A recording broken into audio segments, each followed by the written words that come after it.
5 আগস্টের পর কারাগার থেকে শীর্ষ সন্ত্রাসীদের বের হওয়ার পাশাপাশি মুক্তি পান নিষিদ্ধ সংগঠনের নেতাকর্মীরাও, যারা প্রকাশ্যে করেন সভা সমাবেশ।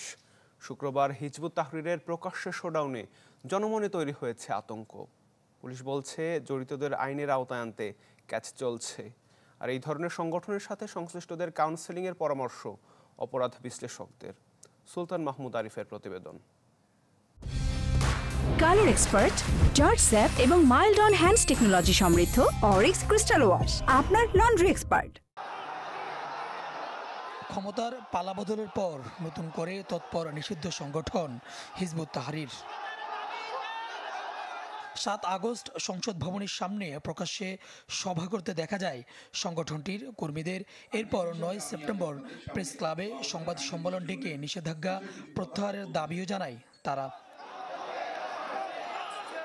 সবশেষ গেল শুক্রবার বায়তুল মোকাররম এলাকায় শোডাউন করে অবস্থান জানান দেয় হিজবুত তাহরির, যাদের ছত্রভঙ্গ করতে বেগ পেতে হয় আইনশৃঙ্খলা বাহিনীকে।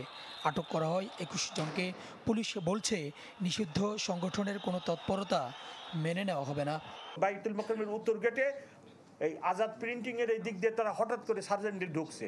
তারপর ওখান দিয়ে যখন সামনে এসে বাইভাগের 2 ভাগে আমাদের সাধারণ মুসল্লি থেকে বিচ্ছু সেপারেট হয়েছে, আমরা তখনই ওই মোড়াই অ্যাকশন নিয়ে নিছি।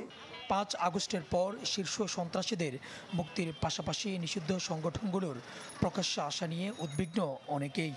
কিশোর গ্যাংগুলো সক্রিয় হয়ে ওঠে বা হিজবুত তাহরির মতো একটা জঙ্গি সংগঠন বলা যায়, তারা এতটা সক্রিয় হয়ে ওঠে, সেই জায়গা থেকে আমরা মনে করি এটা আমাদের জন্য অনেক থ্রেটফুল।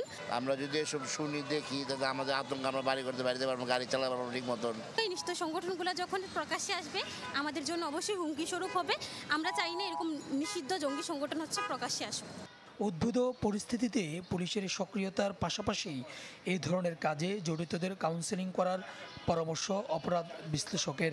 তো যখন এই প্রস্তাব প্রচারণাগুলো হচ্ছে তখন এই গ্রুপের যারা সদস্য রয়েছেন তাদের সাথে বসে তাদের আলোচনা করা, কতটুকু করতে পারবে, কতটুকু করতে পারবে না, সেটা সমাজে কোনো ধরনের বিশৃঙ্খলা তৈরি করবে কিনা, এই বিষয়গুলো নিয়ে কিন্তু আসলে আলোচনার দরজার বাইরে জোর জবরদস্তি করে পুলিশ আসলে এই কারোকে বিশ্বাসকে দমাতে পারবে না। 2009 সালের 22 অক্টোবর এক প্রেস নোটের মাধ্যমে নিষিদ্ধ ঘোষণা করা হয় হিজবুত তাহরিরকে। সুলতান মাহমুদ আরিফ, চ্যানেল 24, ঢাকা।